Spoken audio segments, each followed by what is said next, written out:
കഥാപാത്രങ്ങളുടെ വേറിട്ട തെരഞ്ഞെടുപ്പുകളാല് വിസ്മയിപ്പിക്കുന്ന താരമാണ് മമ്മൂട്ടി.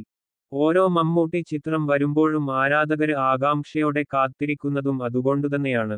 ചിത്രം ബോക്സ് ഓഫീസിൽ ആദ്യ ദിനം ഇന്ത്യയിൽ നിന്ന് ആകെ 2 കോടിക്കടുത്താണ് നേടിയിട്ടുള്ളത്. നവാഗതനായ ജിതിൻ കെ ജോസ് ആണ് ചിത്രത്തിന്റെ സംവിധാനം നിർവഹിക്കുന്നത്.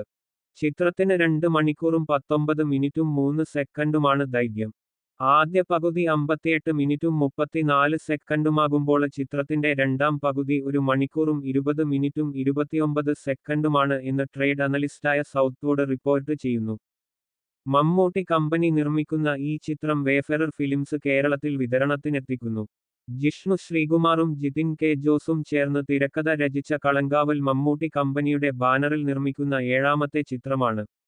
ദുൽഖർ നായകനായെത്തിയ സൂപ്പർഹിറ്റ് ചിത്രം കുറുപ്പിന്റെ കഥ ഒരുക്കി ശ്രദ്ധ നേടിയ ജിതിൻ കെ ജോസ് ആദ്യമായി സംവിധാനം ചെയ്യുന്ന ചിത്രമാണ് കളങ്കാവൽ.